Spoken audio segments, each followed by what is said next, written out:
So you might notice things looking a little different around here.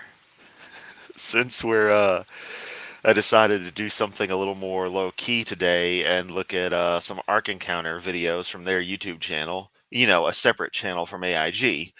I thought it'd only be fitting if I decided to make Being AI, see what it would serve up if I typed in a prompt something akin to Noah, but he's a tomato with the arc behind him, some kind of prompt. And I got this little chibi tomato Noah with, I guess, two of every kind of tomato. And yeah, we're just gonna roll with it today. I might make this a more common thing. Thank you, Allie. Yeah, it's a temporary one, but it might show up more. It just depends on when we're talking about Noah's big wooden box and the flood that totally never happened. Noah. So yeah, we're just gonna have some fun here, because that's what we do all the time. Low key video. Let me toggle in. Boop. There we go. All right, everything's looking good on that end. Heck yeah. Is that a tomato in the chat? It's tomatoes in the chat. Oh, we got tomatoes in the chat. Ooh, so I think I figured out a way to stop my yawn fits. I still want to yawn right now, but it's better. I have I forget what the brand is, but they're one of those color changing bulb sets. I've got all of them in the room. And if I change them to blue, just the straight blue, it helps drastically with that. And it hit me, yeah, the color. Seeing all this blue makes me awake, helps with my energy. Whereas normally having the reddish plant lights on, the purplish hues, that doesn't help too well. And the bright light just makes the, blandness of the landlord tinted walls stand out. So, yeah, I might have been able to solve the yawning fit problem during streams. That's a complete sidetrack, though. I guess I've basically just bided for time. There's our preamble. Hey, hey, everybody, Harold. There we get tomato from MD. Yeah, love when I see new names. All right. Oh, in case y'all who just arrived haven't gotten a chance to see, yeah, new little Chibinoa avatar, primarily just for this stream, but we'll see where it goes. Um, and I already got another one made up for the thumbnail of the video. So, yeah, like I said originally, Ark Encounter, YouTube. I was looking up Noah's Ark stuff, see if I could find some quick, easy videos, and I saw there was an Ark Encounter YouTube channel, so I'm like, okay, let's check it out. So here's the thing. I don't know which one I want to start on first. And what I love is that they got almost clickbait stuff. Red arrow, stronger than you think. Could Noah's Ark really survive a worldwide flood? Which one is right? Here's what happened. Incredible explanation and just all this stuff. So we're gonna have some fun. Honestly, I'm feeling kind of gravitated to this. What did animals eat after the biblical flood? So I guess that's where we're gonna start. Let's do this. Previously on Dealing with Dinosaurs on Noah's Ark. Oh, as an aside, since AIG is kind of a big production, I may or may not get hit with some kind of claim or something on this video. So I know I always, try to work in a little donation spiel, even though I feel kind of scummy for doing it. But yeah, super chats and stuff may help offset any potential BS that happens from even just the music they use in some of these videos. I've been hit with a few claims when I do Matt Powell videos, since he'll use music and not give a shit, or he actually gets licensed for it, and of course the copyright issue doesn't affect him. So yeah, if you are able to donate some shekels today, that'd definitely be cool. If not, that's always fine. I understand completely. I said that not the way I wanted to. Like the tone was all off. But yeah, it would help in case something happens. And if it doesn't, cool. Monetize the hell out of this. You just do everything for money. It's funny. All the staunch capitalists, because invariably the religious right is always, the extremely Republican, extremely anti anything remotely close to socialism or communism. But they get pissed off when people just do what capitalism, wants you to do, like fill a demand for a product. Just got to bring that up. We dealt with several logistical questions surrounding the feasibility of just 8 people caring for all of those creatures during the year-long voyage aboard the Great Ark. Join us now as we begin dealing with questions regarding what happened after the flood, such as... Okay, so clearly we're watching all this stuff out of order, so it's whatever. We'll get around to it. If they wanted me to watch it in order, it would have been one single video or a damn playlist, you know? How could plants have survived? And just how could dinosaurs and the other creatures have lived in such a devastated landscape after leaving the Ark? In part 6 of Dealing with Dinosaurs on Noah's Ark.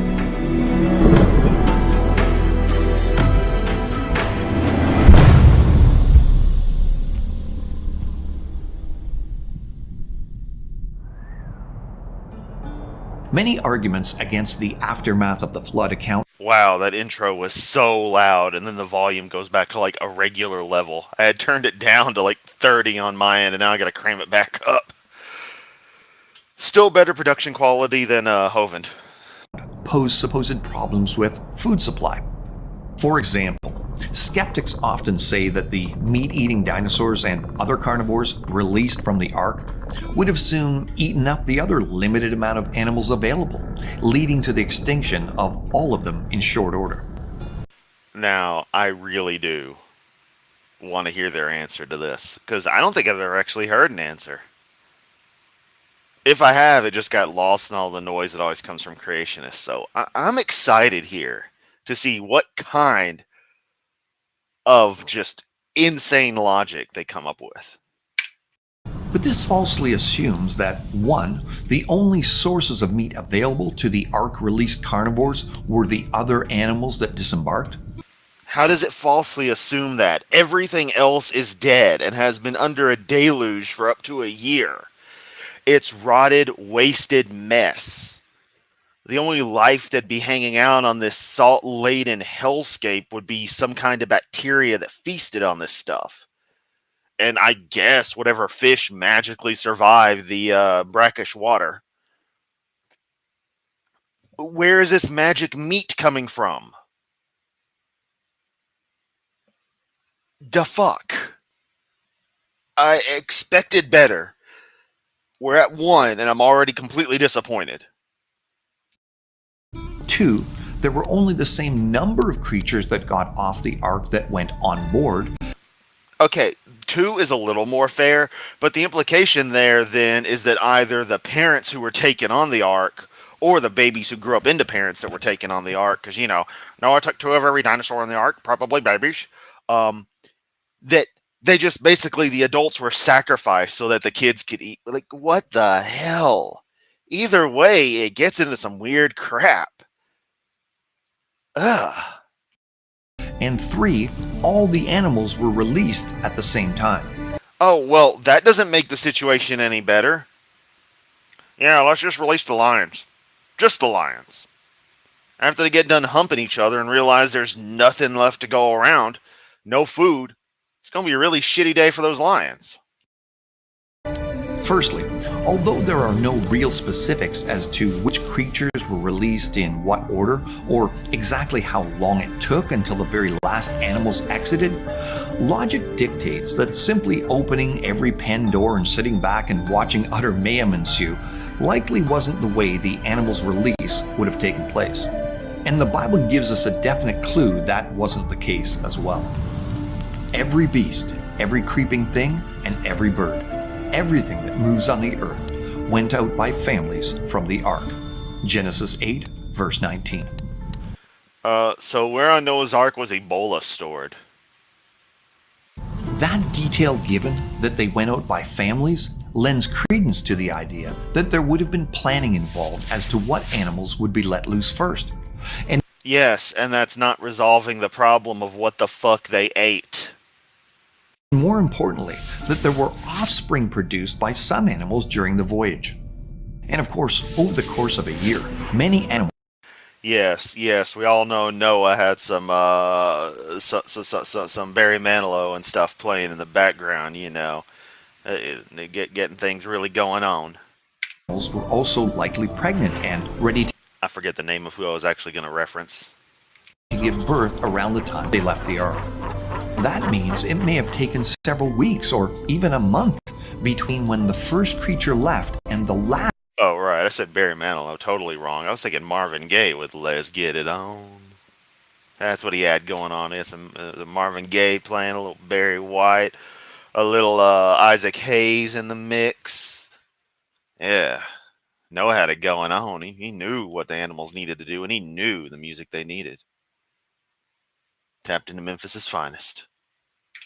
Last animal disembarked, Noah's newly grounded zoo. Also, it makes sense that larger animals, like the dinosaurs, may have been placed on the lowest decks so they would have felt less movement, had less risk of falling and injuring themselves, also acting as ballast. And if the creatures were let loose in a general order of those on the highest to the lowest deck, there may have been several weeks head start of certain creatures over others. Yes, weeks.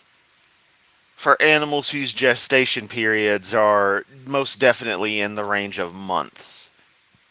Because the bulk of the animals everyone thinks about when they think of animals, especially game animals, happen to be mammals. Just saying. During this time, these later disembarking creatures would have simply continued to stay in their enclosures and eat the food stores provided to them. Oh yes, the food stores provided to them. So you're telling me they not only somehow kept enough food for all of these animals, which now would have grown up on the Ark after the near year of being on there, or the year or however long it is, according to whoever you ask, but then the additional time period. You just dig in a deeper hole. Is this what I have to expect when I go, if I manage to go to the Ark protest? If we do take the obligatory trip through it to really see it, is this the best they've got? I'm going to get bored halfway through and start looking at obscure crap on my phone that's going to get me kicked out. Which would honestly be funny to do. I'm too damn lazy to bother. So I'd probably just deal with it being bored out of my mind. Ain't no winning with this. At least if I do get to go to the protest, I got that, but still. I don't know. Same as they would have been eating over the last year. Meanwhile, those already released out into the post-flood environment would have had to fend for themselves with what was available in this new world. Yeah, nothing would have been available. Showing something walking through a field, there would have been no damn fields. It would have been soggy bullshit. Man, this story's stupid. And what would have that been like? Well, considering the billions of creatures we see entombed in the rock layers worldwide because of Noah's flood, imagine the greater number of creatures that would have simply been caught up in the torrent of water. I feel so bad for that, like, brontosaurus just floating by. Oh, that hurt to see, man. That's mean. You're not making God look good here. What'd the brontosaurus do to deserve that? That's the fucked up thing about the flood story. If it was just eradicating humanity, that'd be one thing. But it's everything. In a horrific ass way. It's so just, repugnant, man. Water that were not buried and simply drowned. The post-flood world would have had plenty of rotting corpses of various. Holy shit, that's actually where they went. Okay. I can't believe I have to tell an adult this, but most animals, the vast majority, don't tend to go to rotting food unless they're absolutely desperate.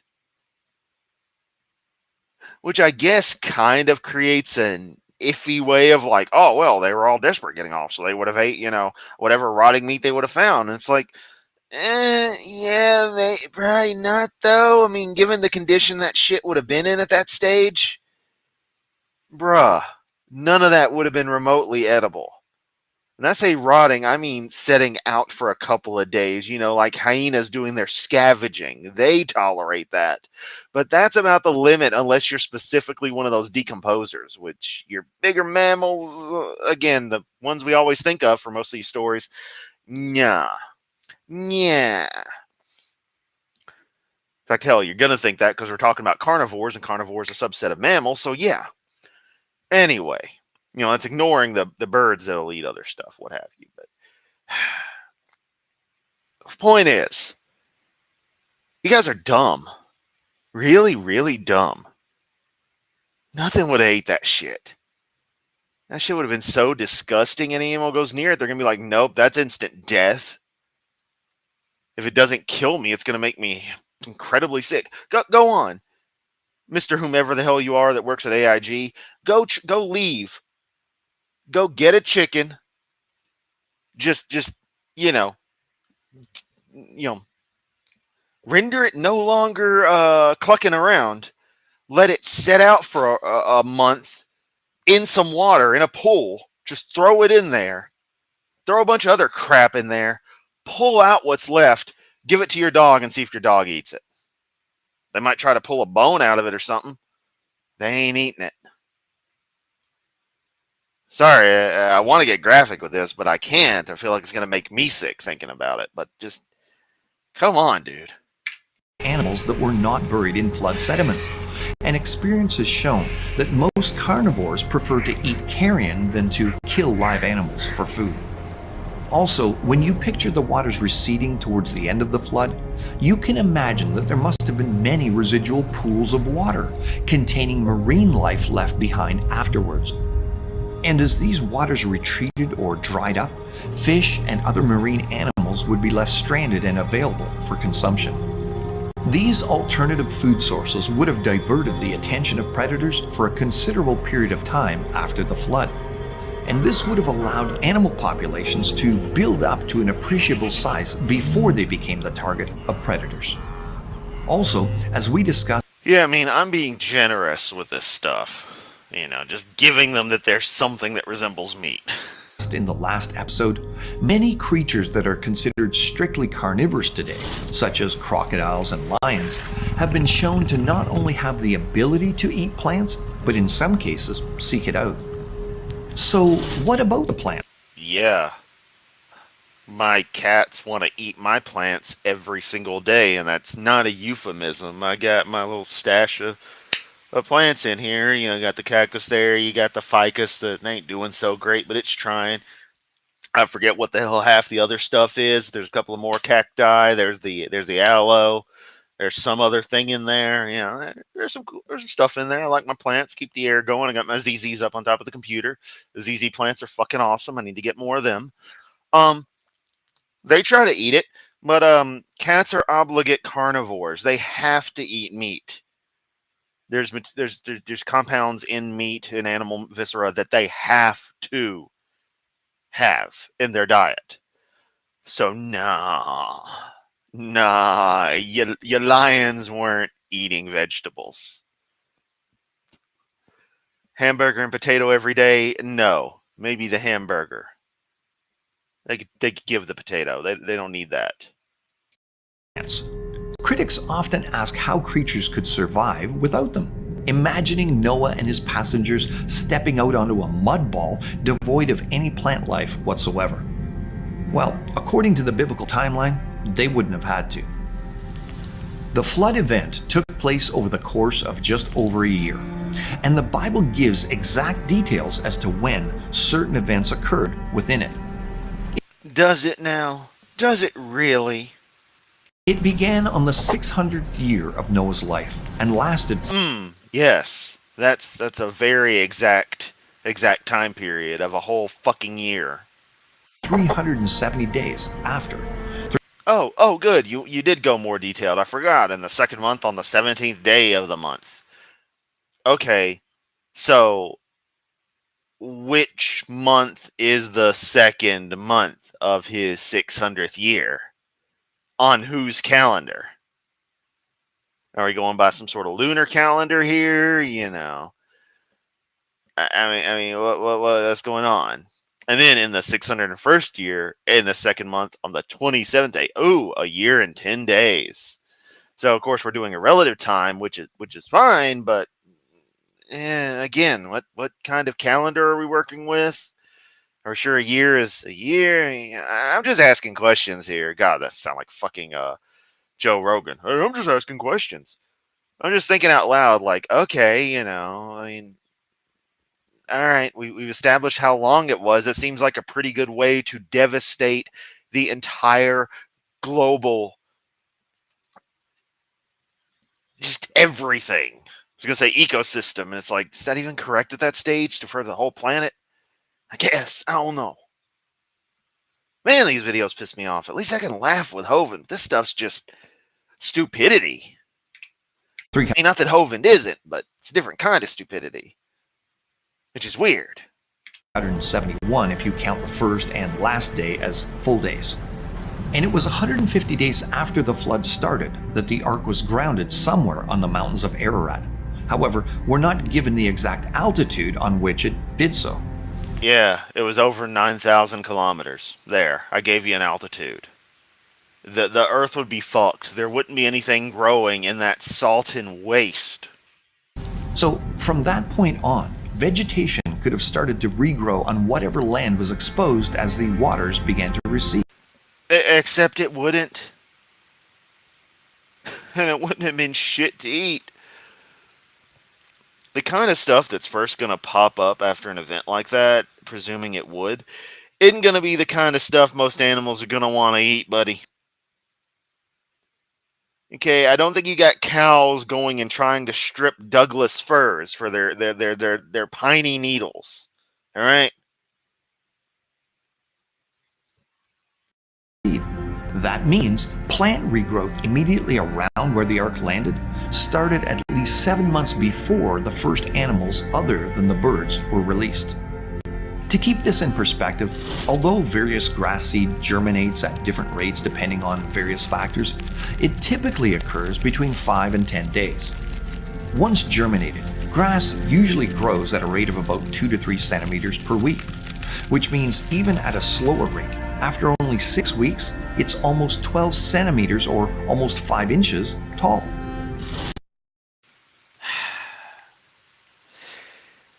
It's all well and good, presuming that any grass seeds that would have existed could have germinated in that salty ass waste of material.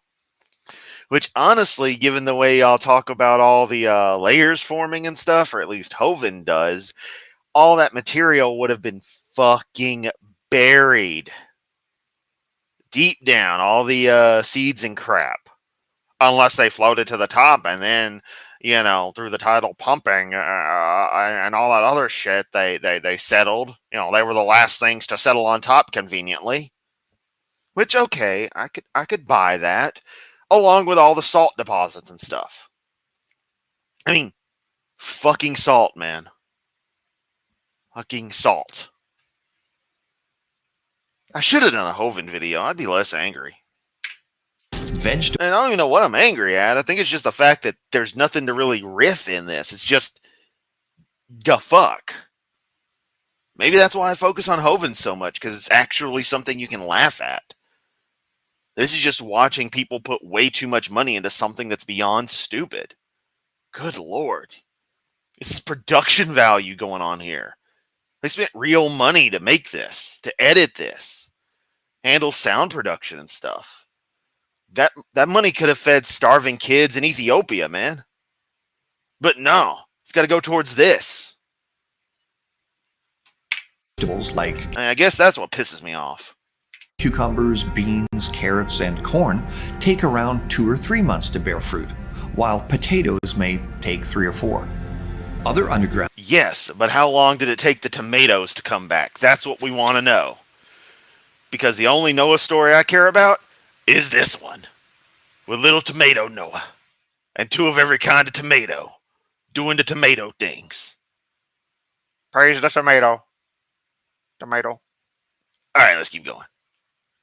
plants such as turnips and radishes can be ready to eat in as little as a month, while veggies like pumpkins, peppers, cauliflower, and eggplants can take up to about 5 months to mature. Trees, of course, take longer. So you just gonna ignore the tomato? And please tell me I didn't miss the tomato in that. Of course, tomatoes didn't exist in the Bible because, those are a New World thing. That's another thought. Wouldn't all the vegetation of the world be kind of just spread all over and intermingled because of all the mixing of the flood waters? You got a whole year for that kind of stuff to swirl around and do the things it does. Yeah. And their growth rates vary widely. However, some fast-growing types, such as the Thuja green giant, is an evergreen that can reach 15 to 20 feet after only 3 years and stands up to 40 feet tall when mature. Such very adaptable, resilient, disease and insect-resistant types were likely what began providing more stabilizing ecosystems immediately after the flood. Yes. I sure love those trees that just love growing in salted earth. That's why Carthage is so verdant. Because when the Romans salted it, all the plants were like, oh, fuck yeah. I love me some dry-ass ground. Now, the first record of plant life returning is, of course, the olive leaf that was brought back by the dove in Genesis 8, verses 10 to 11. This happened at approximately day 278 of the flood event, a full 128 days after the ark came to rest on one of the mountains of Ararat. Olive trees are one of the hardiest of plants that can regenerate from almost any fragment. It's well known that if pieces of olive branches are buried in the soil, they sprout shoots very rapidly and, like many other plants, Okay, now throw one in the fucking ocean for a year and then retrieve it and see how it behaves. Come on, dude. Come on. I mean, you see the thing with this. They're expecting people not to think for 5 seconds about what they're saying. Produced by asexual budding. So this was ample time for the olive to be producing. Yeah, seriously. That's what you'd have with the freaking flood. Palm trees trying to grow in Norway. And it'd be like, no, ain't happening. I guess that'd be their explanation. It's like, well, that's not a good climate for them, so they don't grow. And it's like, well, isn't that convenient? Then why is it that tomatoes, which grow fine here in the continental U.S., seem to have not come here until people brought them from South America on through to Europe, then back up here and all that shit, or something to that effect. All right, I got myself a little mixed up, but y'all know what I mean. God damn it, Hovind, you got me obsessed with tomatoes now. I don't even like tomatoes that much. I'll eat them. I ain't a super huge fan, but I don't hate them. So I don't know. New leaves from regenerated pieces. However, not all plants grow from cuttings. Most grow from seeds. So how could seeds have possibly lasted? Basically, all of them, the complexity you're talking about, do grow from seeds. It's just cuttings sometimes work for some varieties. I forget the criteria. I'm sure there's a name for it, because there's a name for everything, but yeah. Floating around in the ocean for the duration of the flood. Surprising to some, the very father of today's story of evolution, Charles Darwin, and modern scientists such as George F. Howe, a PhD in botany, have performed experiments to determine whether seeds could survive being soaked in salt water, and how they could be transported over long distances by water. And their conclusions, far from helping debunk the Genesis account, actually provide great insight into how some plants and seeds could have survived during the flood. Harold, that's still a little colder than the coldest we've had here in Memphis recently. I think we hit about, what'd you say on your end? Minus 15 C. We were probably at minus 10 maybe. For example, Howe discovered that even after 140 days of soaking, the seeds of wild flowering plant types were still viable enough to germinate. Okay, and did you germinate them in water or in dirt that was salted to the nth degree? Many seeds have an inbuilt mechanism that allows them to become dormant when saturated and then germinate when they dry out. Darwin also made the observation: the carcasses of birds, when floating on the sea, sometimes escape being immediately devoured, and many kinds of seeds in the crops of floating birds long retained their vitality. Some taken out of the crop of a pigeon, which had floated on artificial seawater for 30 days, to my surprise, nearly all germinated. Like Darwin's discoveries, many of the carcasses that died in the flood could have floated as carrion on the surface of the waters, holding and protecting seeds in their bodies. And You know, only in a video about Christianity and possibly a nature documentary do you expect to see some dead thing floating on the water just like it's perfectly normal. You know, I'm just saying, you ain't gonna find that in a lot of other stuff. At least not much stuff I watch. Actually, you probably would, but you know, those are the really good World War II documentaries, and usually involves the Pacific Theater. You know, they're ones that don't care what film stock they get a hold of. They're going to show the stuff you hadn't seen over and over. Makes you think. many plants and seeds could have survived on vegetation mats of floating debris as well. This same floating vegetation may have contained many uprooted trees and other plants that could have survived and then regrown once the floodwaters receded. So some seeds could have survived in root systems just as Charles Darwin observed. Out of one small portion of the earth, thus complete. And you gotta love the invocation of Charlie D here. One, as if he actually fucking matters at all, because they still want to play the, oh, Darwin is your messiah. I don't give a fuck about Darwin, to be completely honest. I really don't. I'm sure a lot of people agree with me. Two, that natural duality they have to do where everything is religion. Everything has to have this and this be exactly parallel to Christianity. It can't be any other way, because that's the only way they can think. You know, as much as y'all are distinct from Hovine's insanity, it's still clear that young Earth creationists all think with the same chain of logic, if you can call it that. Completely enclosed in by the roots of an oak tree about 50 years ago, 3 dicotyledonous plants germinated. Of course, an obvious way that plants would have survived. Yeah, and you know, we've taken seeds to the fucking moon and back, and they've been fine. Yeah. So, what's your point? I don't know what my point was. I just wanted to bring up the fact we took seeds to the fucking moon. Is that they were taken onto the ark as food for Noah, his family, and the animals. And these were replanted by Noah and his family after the flood. After all, we're told, Tim, we need to come up with a scale for regressive intellectual dishonesty in creationists. We need to figure out a ranking system, some value, some quanta, and assign everything a rank. That'd be fun. Noah specifically planted a vineyard after the flood in Genesis 9:20. As well, after leaving the ark, any of the seeds the animals ingested during their final days on the ark could have passed through them and then been left on the ground in the animals' excrement and germinated soon after. We should also remember The Battle of the Bulge was a hell of an event.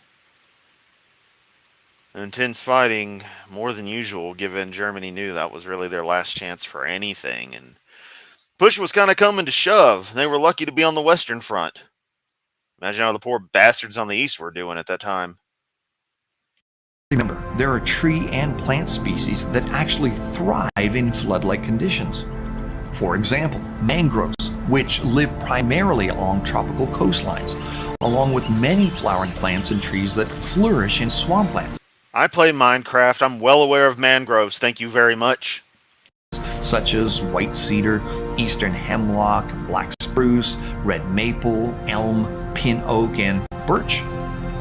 Knowing that some trees withstand saturating water conditions makes it difficult to say plants could not have survived the flood, because those trees literally thrive in those conditions. The big picture is that the skeptics claim that plants couldn't have survived the flood and or there wouldn't have been anything for the animals to eat after the flood is totally unwarranted based on what science has demonstrated.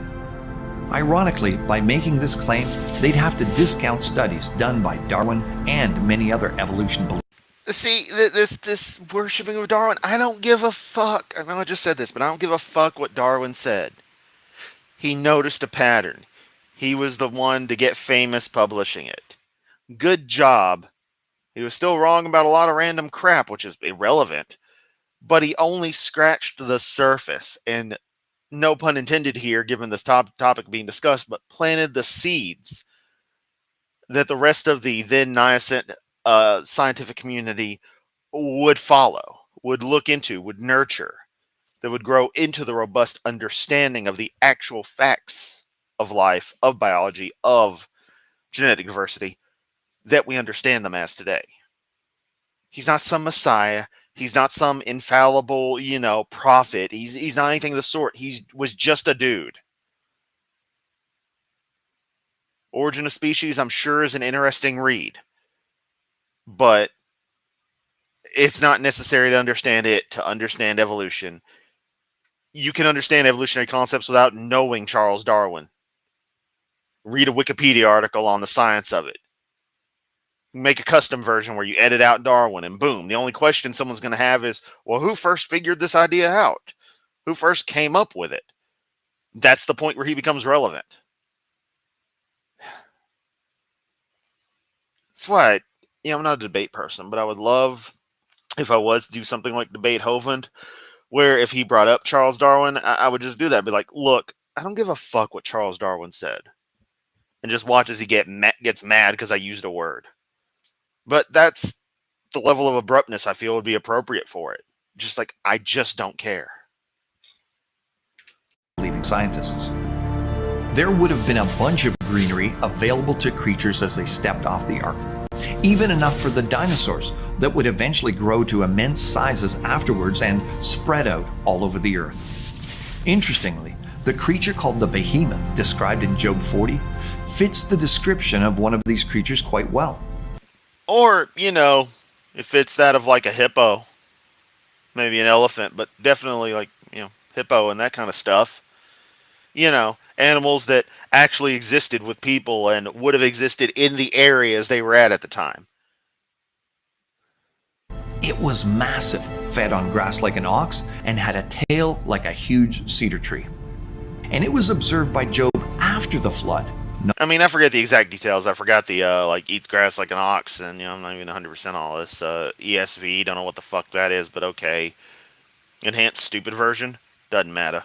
But like so many other things, it's been well explained by like R and Ra and others what animals are probably actually being referenced here. Not before. Which leads. But especially the thing with the tail like a cedar, referencing its motion, its behavior.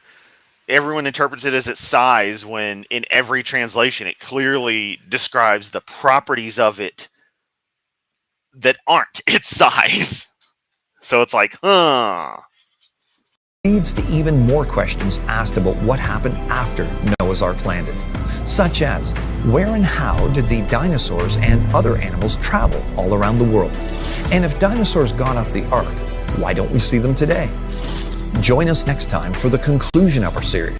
Because Bob Saget said he didn't have the budget to film dinosaurs when he came up with the universe, specifically so that Full House could spawn. Because remember, it was spring of 1987, Bob Saget willed the universe into existence exactly with all of history having been exactly as it was, to where it's indistinguishable from having actually happened.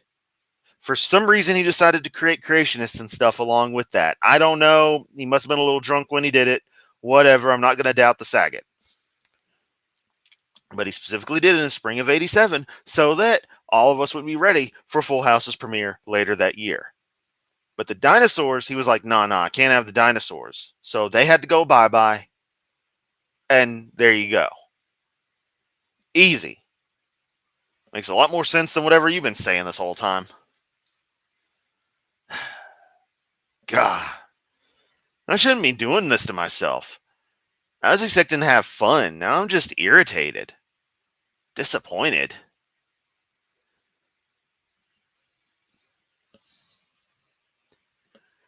Oh man, oh man. Need hearing aids when I was a kid. Didn't get it because tech wasn't there. Now 30 years later, the tech is there, and I got them. My ear hearing in my left ear is absolute garbage. Right ear is in great shape, but my left, oof, that's always been bad. Do physicists bow down to the god of Newton? No. Exactly. How did sloths get to South America without going extinct? Very good question. They probably hitched a ride. Lovely. I get the Discord notification 3 minutes ago where it said in 5 minutes. Went to Discord. The message was sent 30 plus minutes ago. Ergo, it started with YouTube. Now Discord's after me too. Poor deviant. I would say maybe it's the Egyptian gods playing pranks on you, but I don't think most of them were pranksters. They all seem pretty damn serious. And why they'd go after you is beyond me.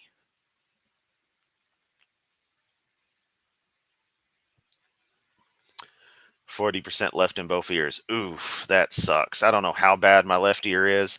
My right, however, I can still hear far higher pitches than a man of 40 years old should be able to hear. So I'm doing good there.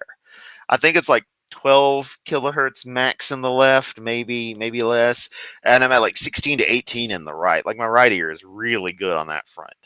So it actually allows me to, if there's a weird high pitched buzzing that people can hear but not quite identify where it's coming from, since I can only hear on that one ear, I can sort of locate by just rotating it to the sound and being like, oh, it's in that direction. Because this ear ain't hearing shit.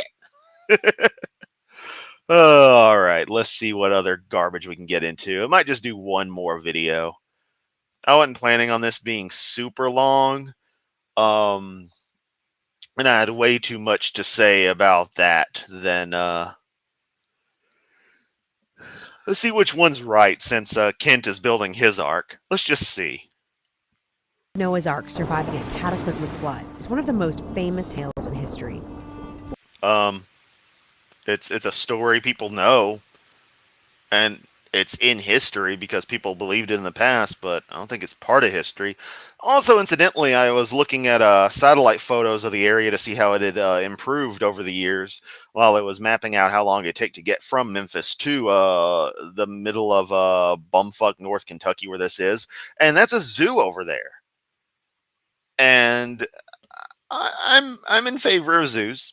I like zoos. If you ever come to Memphis, you definitely want to check out our zoo. It is really nice. So even if me and the person I'm going with, hopefully going with, don't actually hit the encounter proper, may still check out the zoo. That'd be fun. So I don't really feel like giving Ken Ham $40. I think that's it's highway robbery. When we think of I can be lied to from the comfort of my own home. I don't need to go somewhere to be lied to. the Ark, what comes to mind? A cute toy? A floating animal shelter? A massive ship? I'll tell you what comes to mind. Tomato Noah, saving 2 of every tomato. Yeah. Even though they all look the same. Yeah, I don't know. Just a little hyper. I actually stayed at work like super long, longer than I normally would. It was a long ass day.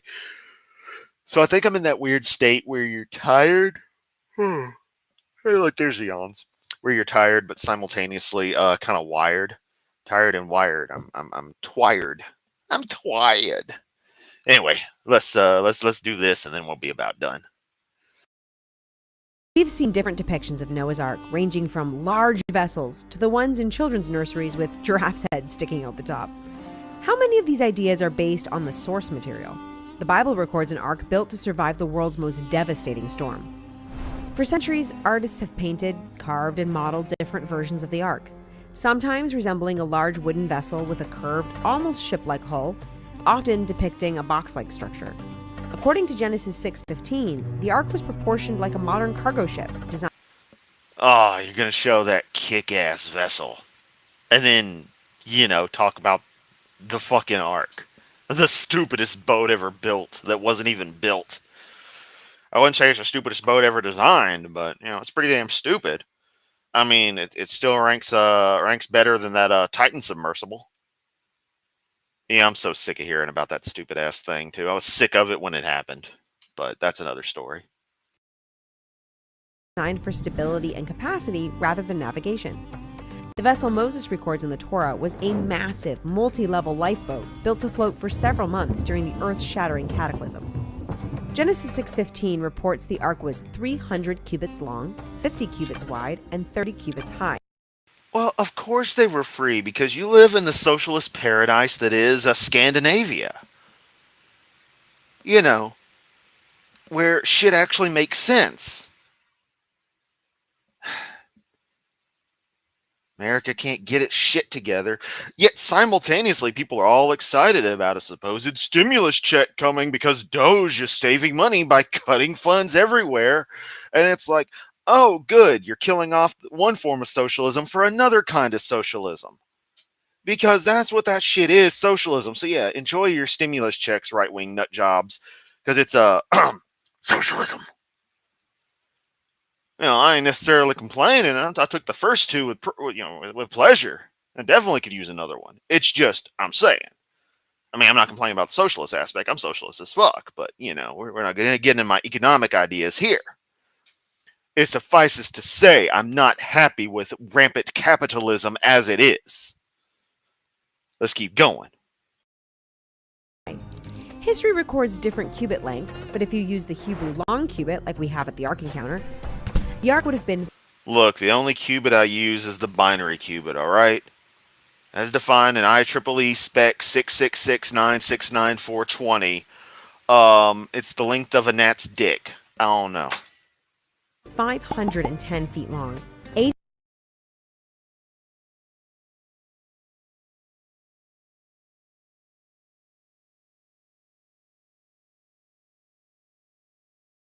encounter. The Ark would have been 510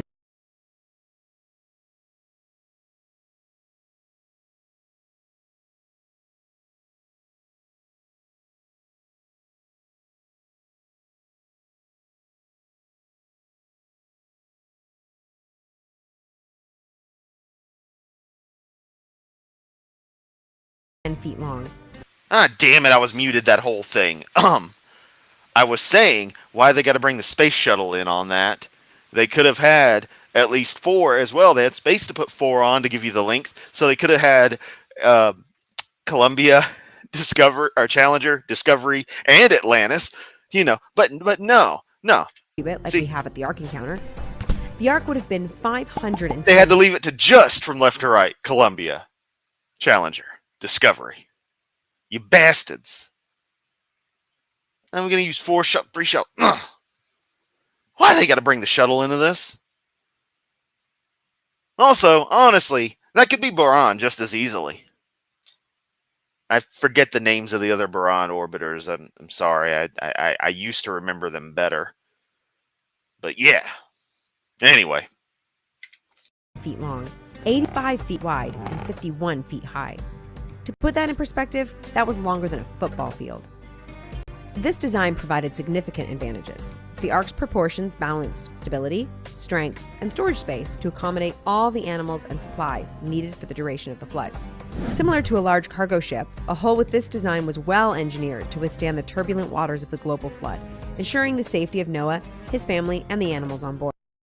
Yeah, Deviant. With Exodus, yeah, if I ever have to get into the nitty gritty of that, I'm going with you because honestly, it's one thing. All the Hebrews wander in the desert with the floating rock behind them, just gushing out water like a gaping, hydration vagina going on. That's whatever. But the Egypt side of things, now that I definitely want an expert for. And you just catch up with stuff.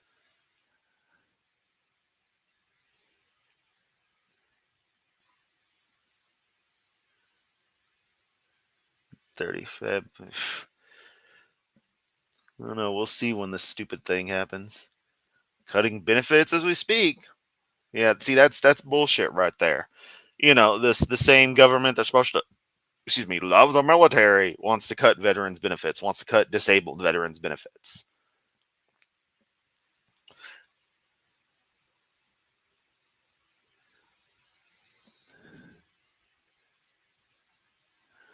As I was full of tomatoes.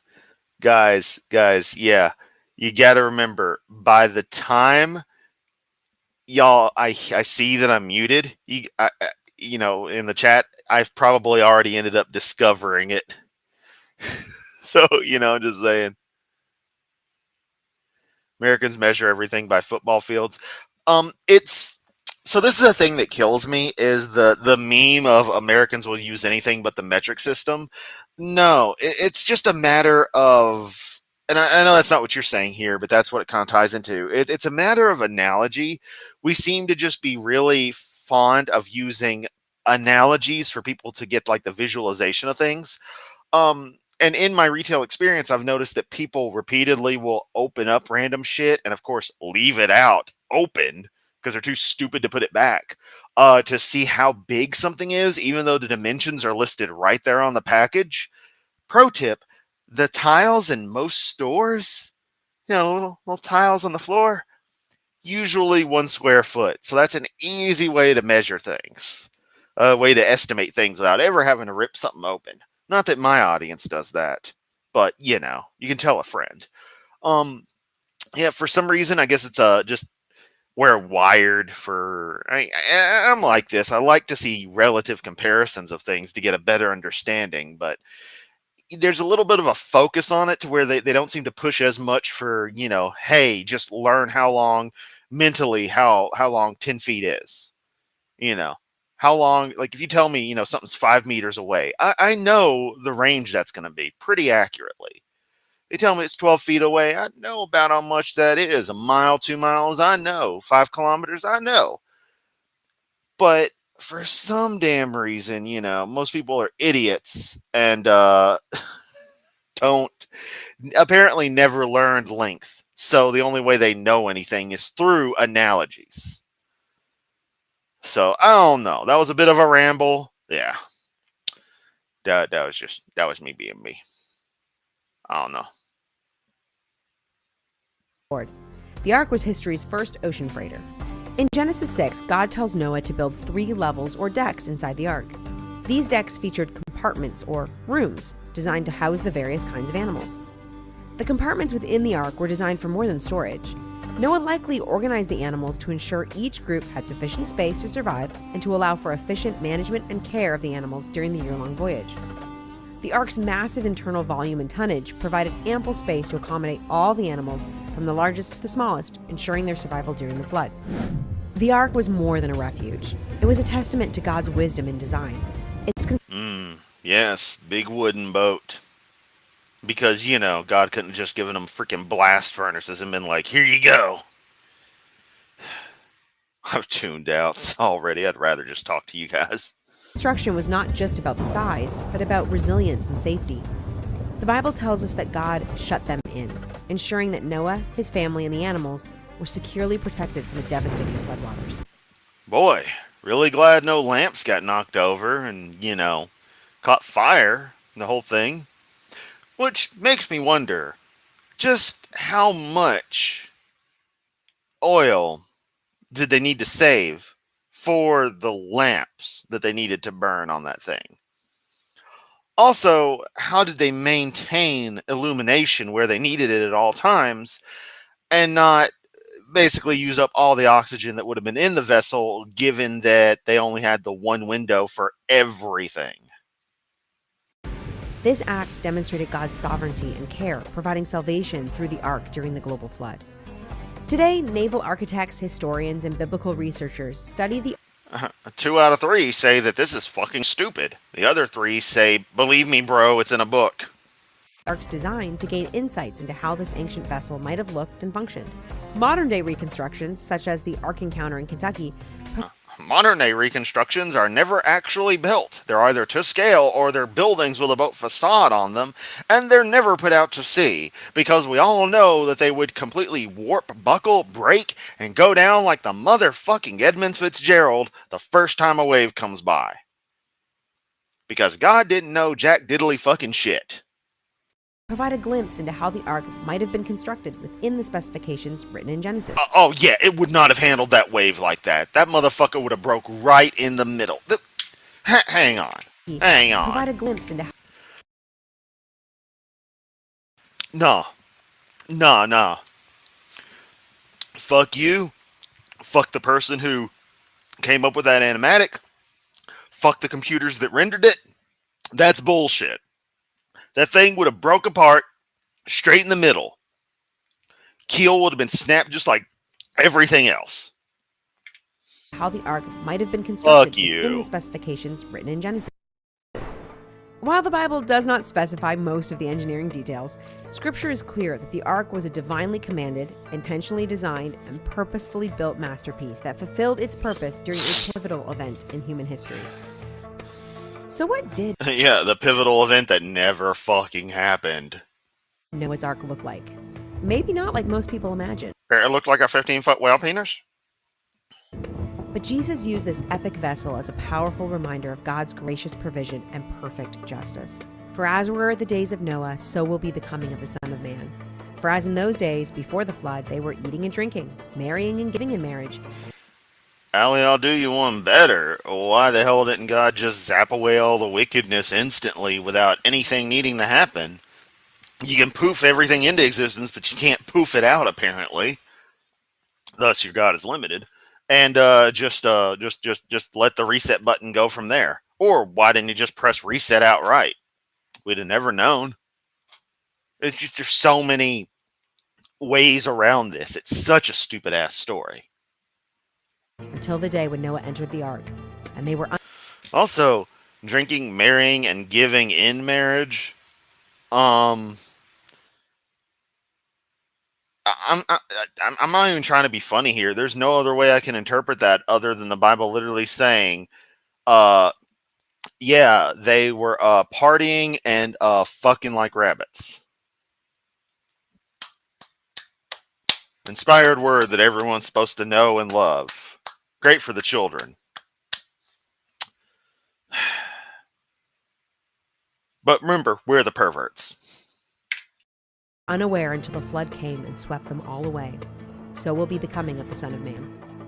The ark's design shows us just how reasonable Scripture is, as it depicts a stable, comfortable, and seaworthy vessel capable of fulfilling all the requirements stated in Scripture. But do we know where the ark landed after the flood? Have we ever found Noah's Ark? No. Because it doesn't exist. Check out this video to find out. Okay. That's it. I can't take any more of this. I cannot take any more of this AIG slop. We've made it an hour, almost. This has been one of the biggest mistakes of the past few days. But you know, I do want to shout out Stacy and who else was it? Give me a second. I'm 99% sure I remember the name.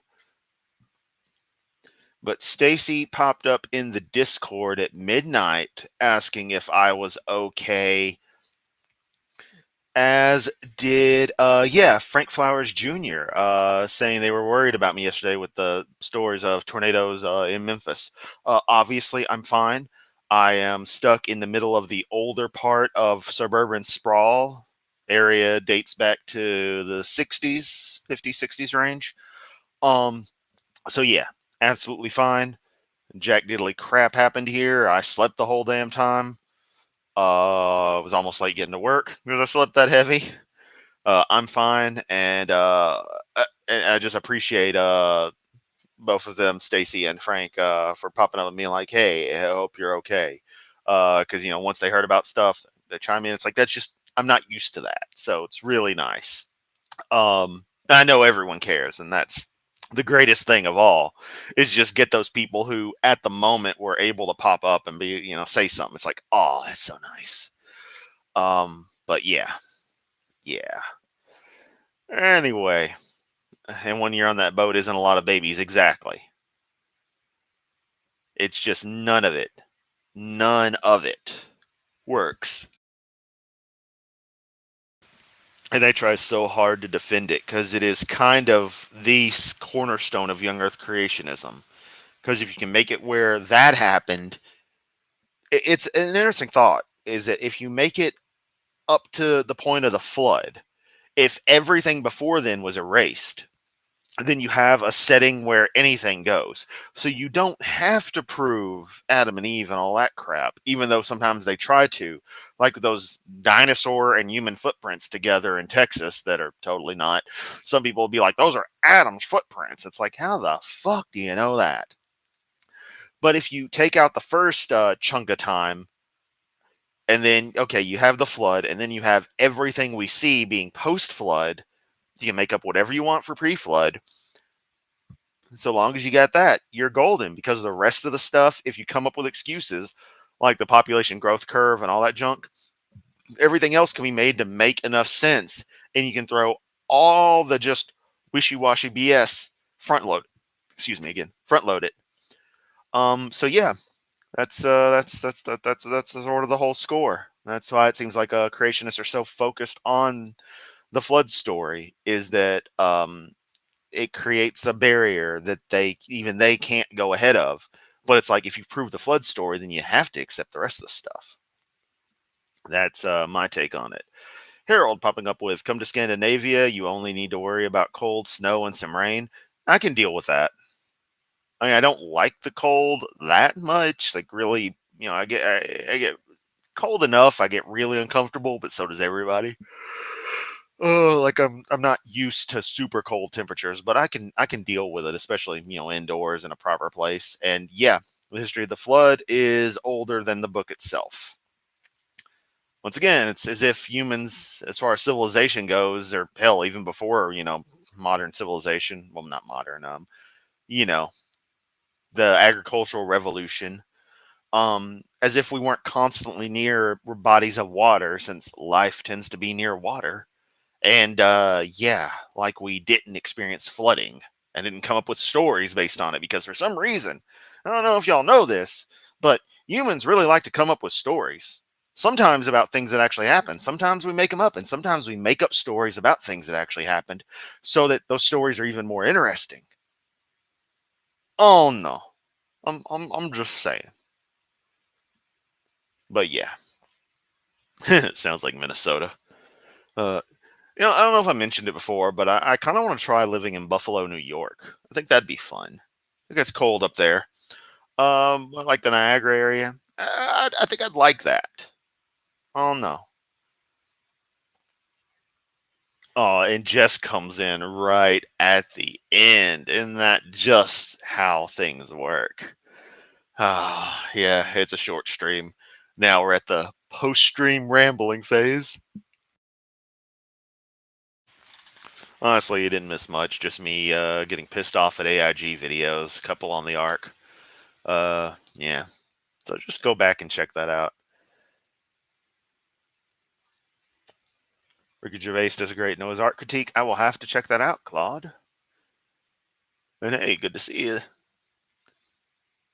Harold popping up with Minnesota called Mini Norway. I've never heard it called that, but it seems, it feels like it'd be apt. And Deviant.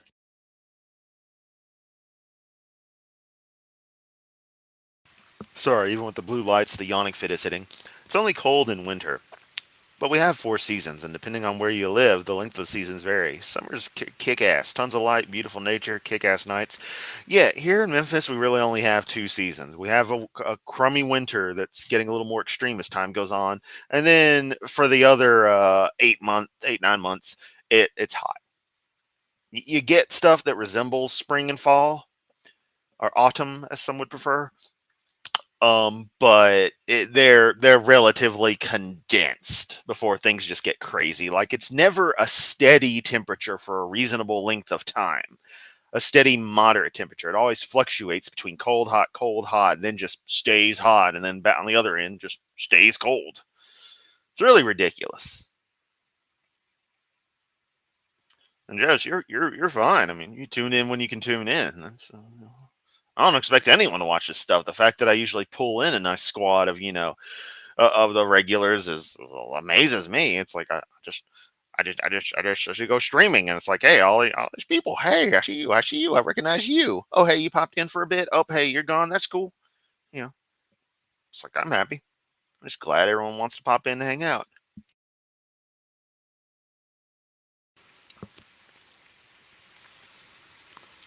Norwegian moved there in the late 1800s. Yeah.